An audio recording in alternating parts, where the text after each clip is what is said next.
Hi everyone, it's Alissa Coram here with Investors Business Daily, and welcome to Investing Strategies. On this episode, we are focusing on the multitude of societal impacts brought on by the coronavirus pandemic. First, on the working from home front, we're going one-on-one with DocuSign CEO Dan Springer to provide insight into the growth drivers for its e-signature business as massive companies are moving their entire operations online. There's also a lot of focus on the medical sector right now, from testing to treatments to vaccines. We'll provide you an investor overview on that front. We're also breaking down IBD's take on the improving market conditions with key analysis into the trends you need to watch in this rally. And ProShares joins us to discuss ETFs that provide exposure to the e-commerce boom and brick and mortar doom that's accelerated by COVID-19. Investing Strategies starts now.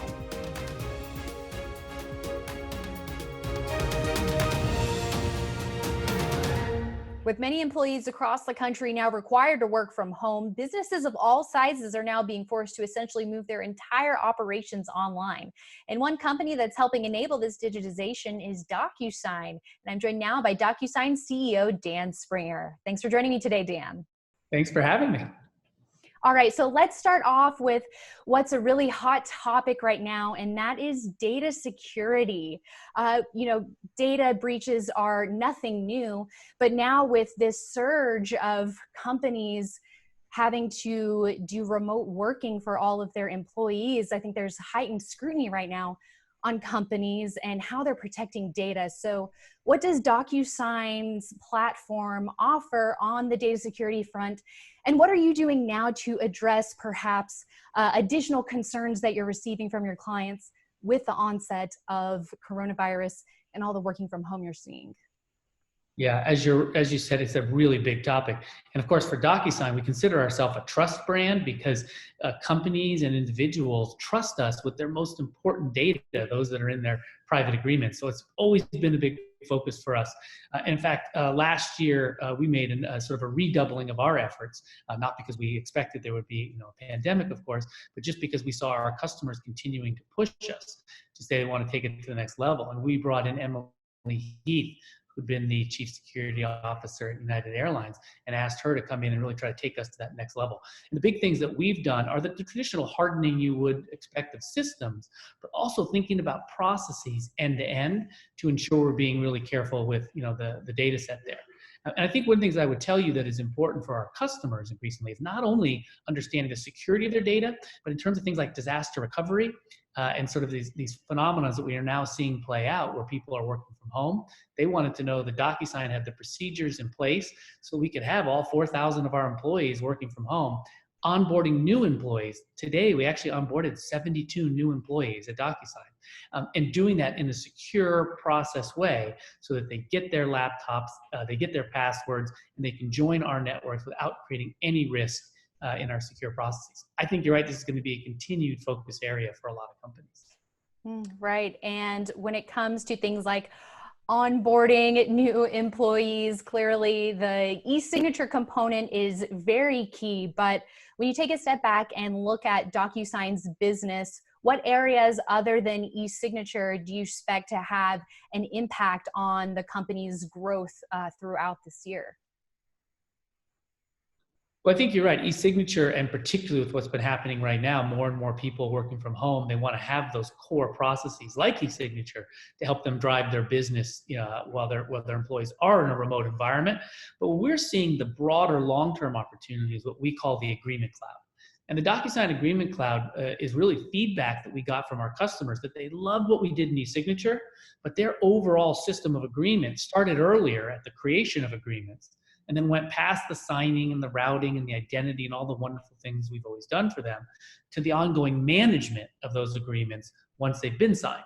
And so those are the big areas that we've been focused on, helping people generate those agreements to go into the flow and then manage the agreements through that process. And then once they're done, that's one of the reasons we've done acquisitions like the Spring CM, which helped build up our CLM business.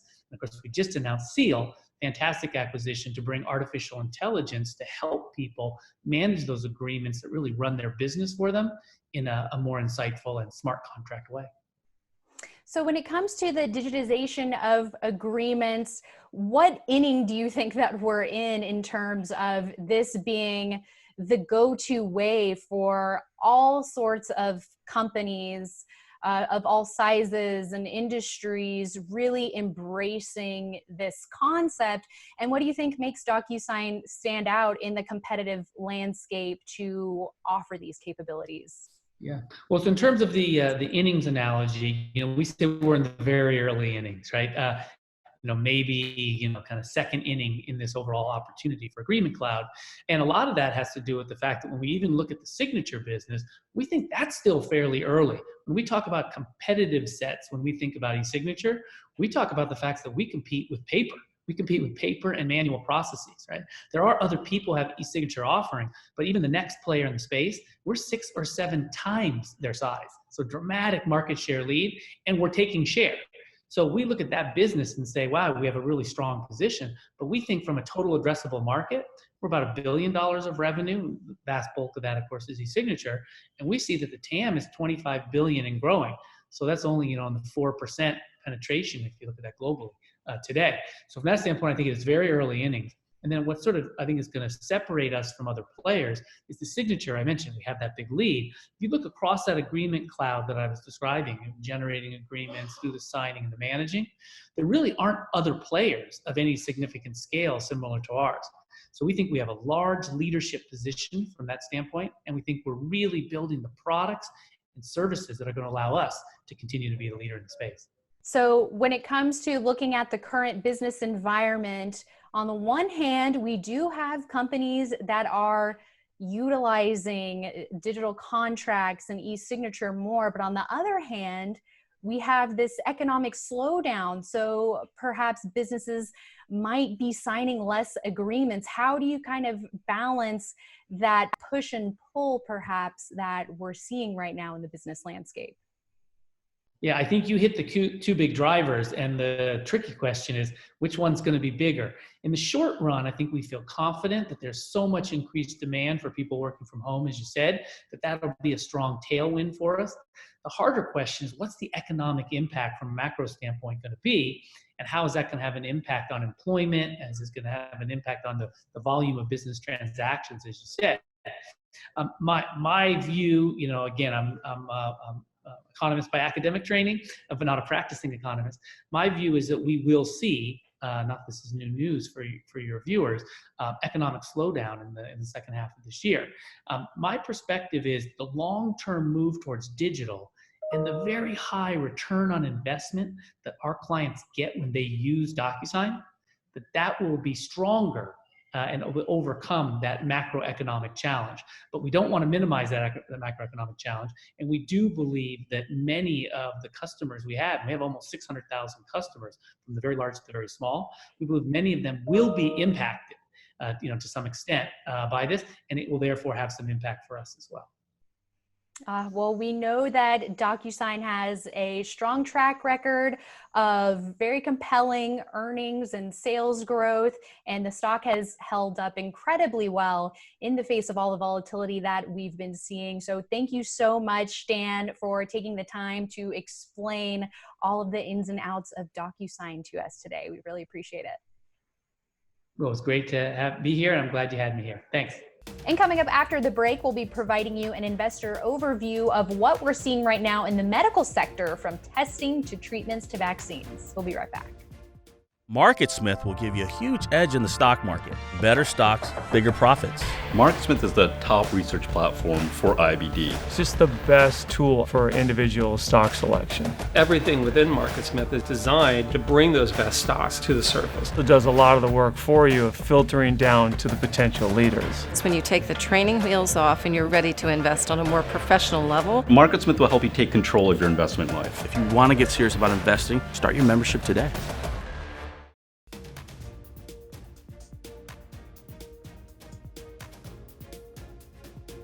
Well, the coronavirus pandemic has sent the medical sector scrambling for treatments, testing, and vaccines.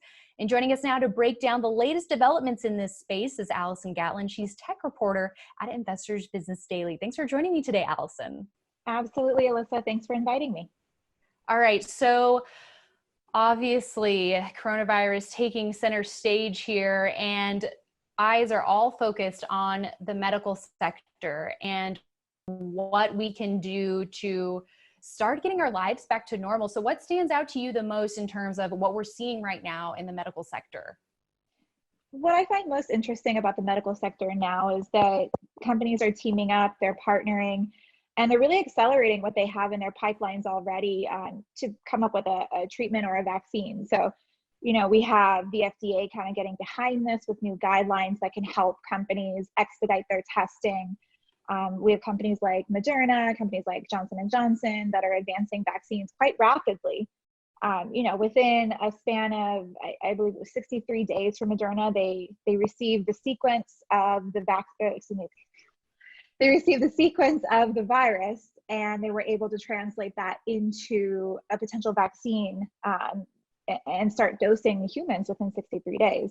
Johnson & Johnson said that they plan to have a vaccine candidate available early next year, and normally that process would take 5 to 7 years. Right. And it seems like really all hands are on deck. Like you said, these timelines being accelerated. And also another issue when it comes to the testing aspect. Can you talk a little bit about that? Because I know there's a lot of buzz around getting people tested and complications that can be presented in terms of the supply chain for not only the testing side, but also even on the treatment side, maybe. Right, exactly. Well, testing has been kind of a thorn in the side of the United States for a long time. We worked very hard over the last month or so to ramp up testing. They had 2 tests that were authorized in the very beginning. The FDA uses an emergency use authorization, which essentially allows companies that don't have an approved product to market that product in times of emergency. This classifies as that. So we went from 2 tests up to north of 24 over the span of a month. And that was an incredible pace for these companies. Like treatments, like vaccines, it can take some time to put together a test and actually go through the FDA process. So this is much more rapid than it would normally be. We have companies like Abbott Laboratories. They came out with news in the last week or so regarding their 5-minute point of care test. Now, Abbott has 2 tests on the market for coronavirus, specifically looking at SARS-CoV-2, the virus that causes COVID-19. There are other companies like Quest Diagnostics, Roche, they have tests on the market using these emergency use authorizations from the FDA. But the supply chain is obviously a problem because there are reagents, there are nasal swabs, there are pieces of the test that you need that, if they're coming from places like China, we have a hard time getting a hold of those, which can make testing a little slower than we would like. Right. And with so much attention on this space from an investor perspective, what are you hearing in terms of what we're seeing with the companies that are expected to benefit the most, if at all, financially from their coronavirus related initiatives? The financial part of this is really difficult to gauge, and it's for several reasons. This form of coronavirus, SARS-CoV-2, it causes COVID-19. COVID-19, as far as today goes, has 1.08 million cases confirmed across the globe. But we don't know if it's endemic in our population. And what I mean by that is, if we wipe it out now, will it come back?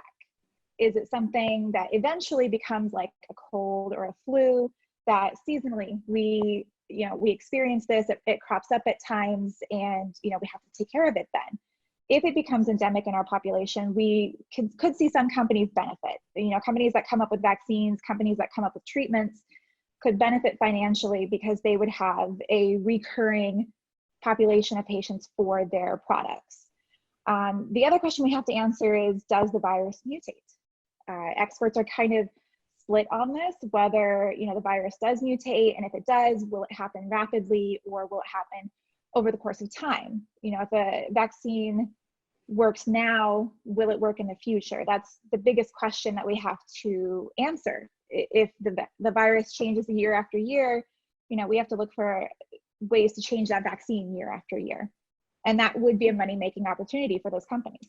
So it seems like it's more of a speculation game for investors in the short term with the wild action that we can see. What should investors be aware of when they're looking to invest in some of these medical plays when it comes to COVID-19?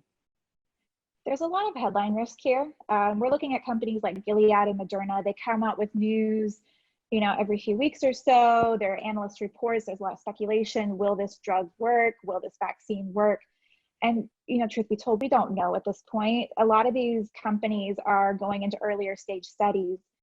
And, it might look good in phase 1, which is a test in healthy volunteers, but maybe, down the road in phase 2 and phase 3, when we have to determine, is it effective, it might not pan out. So, in the near term, what we're looking for are companies like Gilead to have data from their clinical studies of remdesivir. So remdesivir is a failed Ebola virus treatment, but Gilead was very, I don't want to say fortunate, but their timing was great because they had already run clinical studies earlier stage in healthy volunteers for remdesivir.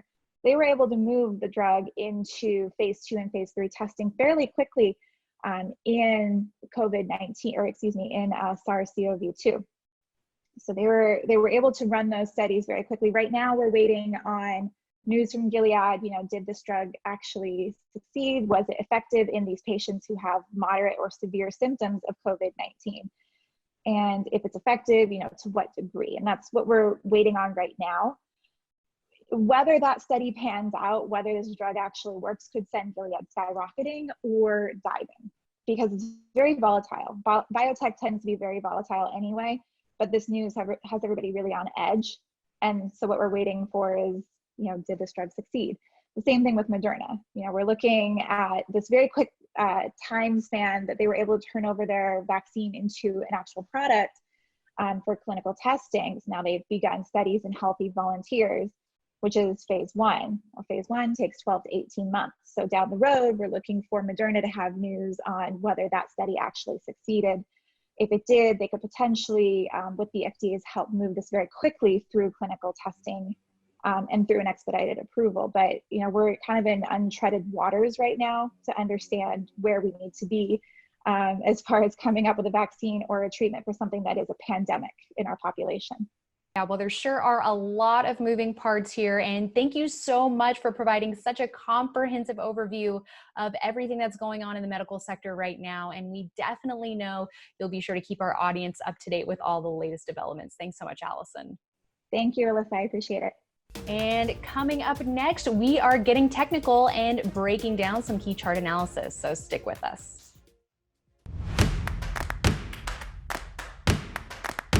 Good morning, everyone, and welcome to IBD Live.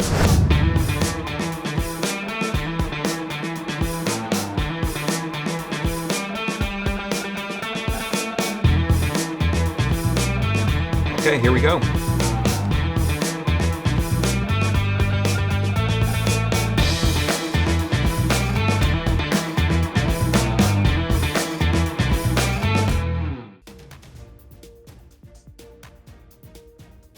Now, in our last episode, we discussed the market conditions that led IBD to get cautious in late February before the stock market sell-off began and before it turned into a full-on crash.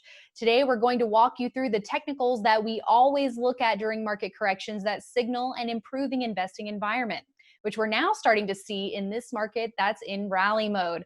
So first, just a reminder that when a market is in a correction, that's not the time to aggressively buy stocks and try to guess where the bottom is. Instead, you want to protect your portfolio, be on the sidelines, and wait for a new market uptrend. That means that during corrections, investors should be updating their watch lists with top-notch stocks that are setting up, and be ready to dip their toes back in the market waters once we see what we call a follow-through day. Now, IBD's research shows that every new market uptrend begins with one of these follow-through days. And in order to find a follow-through day, you first need to see a stock market rally attempt. So let's take a look at a chart of the S&P 500 to see this concept in action. Now, day one of an attempted rally begins when at least one of the major indexes closes up from the previous session. For the S&P 500's current rally, that day was here on March 24th. Day one can also be what's called a pink rally day, and this happened on March 23rd for the NASDAQ when we saw a close down on the day, but in the upper half of the bar. And the rally will continue as long as the absolute low for that index holds. Also key to note here is that you don't want to buy on this first day of the rally. Instead, you observe and wait for a follow-through day, which is at a minimum of 3 days after this initial rally day, and it's marked by a gain of at least 1.25% in volume heavier than the previous session. And flipping back to the S&P 500, we saw a follow-through day on April 2nd, when there was a solid price gain and higher volume on the New York Stock Exchange. That prompted IBD to upgrade market conditions to market in confirmed uptrend. But we noted that this follow-through day came with caveats. All of the top percentage gainers for the S&P 500 that day came from the beaten down oil and gas industry. Typically, in the early stages of a new bull market, the strongest leadership comes from stocks breaking out of well-formed bases, not stocks near 52-week lows. But then, if we fast forward to April 6th, we saw a compelling follow-through day for the NASDAQ with a huge gain in heavier volume. It was bullish for the tech-heavy index to retake its 21-day exponential moving average. That's the green line here. It was also encouraging to have a close above the intraday high set on March 31st here. It would be ideal to see the NASDAQ hold both of these levels moving forward. Now, even though we are in a confirmed uptrend, this market still has to prove itself. Breakouts are still in relatively short supply, and the major indexes remain well below their 50-day and 200-day moving averages. Also, after a vertical violation, which is what that extremely sharp sell-off we saw was, our research tells us that the first follow-through day has a higher chance of failing, meaning it's important for investors to remain very vigilant. So make sure that when you're buying stocks cautiously out of proper setups, you are watching them closely and following IBD's sell rules. Remember, this is still a very volatile market, but IBD's experts are tracking and analyzing current conditions each and every day. So make sure you continue to check investors.com for the most up-to-date market insights. And coming up after the break, we're taking a look at the e-commerce boom and one way investors can gain exposure to the surge in online sales we're seeing due to all these social distancing measures and stay-at-home orders. We'll be right back. I'm Arusha Pierce, and welcome to Investing with IBD. Every week, we are going to give listeners insight on how the market is doing. We'll identify stocks or ETFs that are worth considering and adding to your watch list. Not only do we have investing experts, we like to bring on business leaders. The response from listeners has been amazing. It really feels like we're building this community. Join me every week as we take on the market. Listen and subscribe wherever you get your podcasts. Even before the onset of coronavirus, booming e-commerce sales have come at the expense of in-store sales. And now the global pandemic is only accelerating this trend. Here now to discuss the dichotomy between brick and mortar stores and online shopping and how investors can gain exposure to this theme through an ETF is Simeon Hyman. He is global investment strategist at ProShares. Thanks for joining me today, Simeon. Thanks for having me. All right, so we know that Amazon is hiring a lot of new employees and many items are sold out. Essentially, a lot of people are, even more than they already were before coronavirus, going online and shopping, and with social distancing, not really going in stores. So retail brick and mortar is suffering quite a bit. So what do you make of what we're seeing right now? So sometimes intuition is right. We are seeing, all of us are seeing the boxes pile up outside our houses. And of course we take the stuff out and then we wipe them down with wipes before we take them in. But indeed, online retail this is just accelerating a trend that was well in place. And to look for some evidence of that, to make sure that sort of what we're seeing outside our houses is actually show up in markets. We have two indices at ProShares. We have an online retail index and we have a brick and mortar stores index. So, given the two behaving so differently, we wanted to track them distinctly.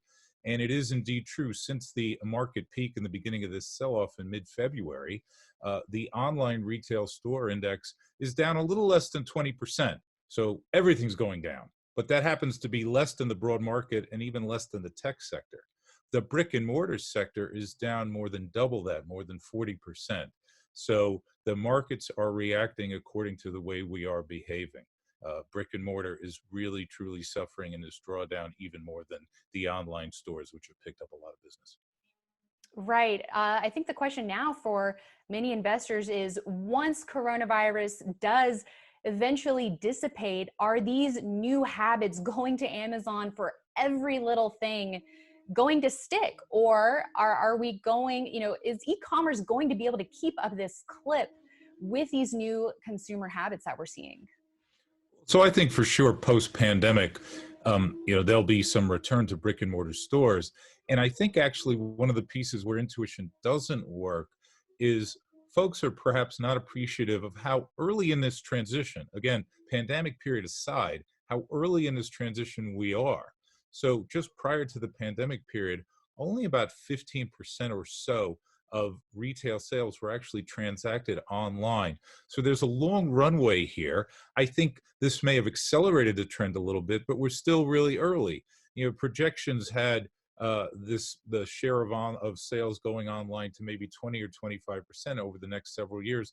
Maybe that gets to 30 faster than we thought, but there's still a long runway for the online retailers to continue to take market share from brick and mortar. It's a process that will continue for quite some time.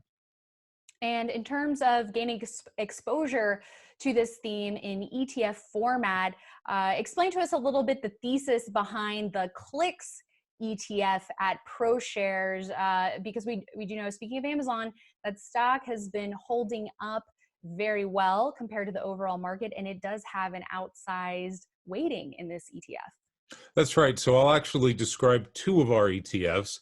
The first one I'll describe is the simple one to describe, which is ONLN, which is simply ProShares Online Retail ETF. So I mentioned those two indices. So our online retail ETF just follows the online retail index. Very simple, very straightforward to take advantage of the continued growth of online retailers. And look, it's not just Amazon. Of course, have Alibaba, but even niche players like Chewy have been making tremendous headroad online. So that's the straightforward long online stores ETF. Clicks, which you mentioned, is actually a long short strategy.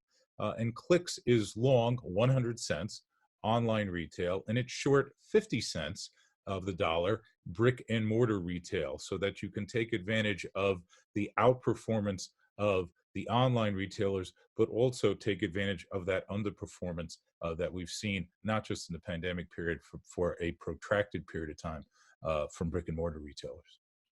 Yeah, and on the brick and mortar side, stores that are traditionally brick and mortar are trying, they're scrambling to catch up to Amazon, looking to do more online sales. Target, for example, is known for really being more aggressive with their online strategy. But when it comes to companies like Costco, what do you make of that in terms of traditional brick and mortar looking to go online more, and maybe that helping them improve their financials at this point?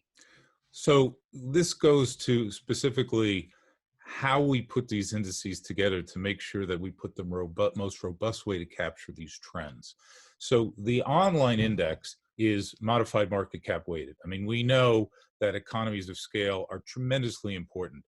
Amazon will continue to grow, and scale has a lot to do with it.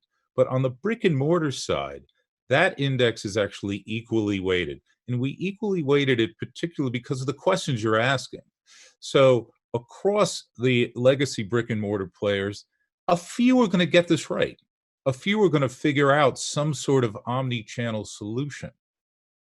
But if you equally weight them, so what? Because the vast preponderance aren't going to get it right.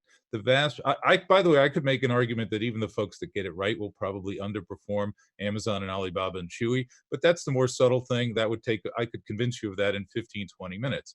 But even if there are a couple who do get it right, when you equally weight that brick and mortar index and the short side of CLIX, there you have a lot more confidence that the vast preponderance will underperform and not figure it out, even if a couple of the names do. And even if in the corner case, there may be a couple that can thrive as virtually or predominantly still brick and mortar only.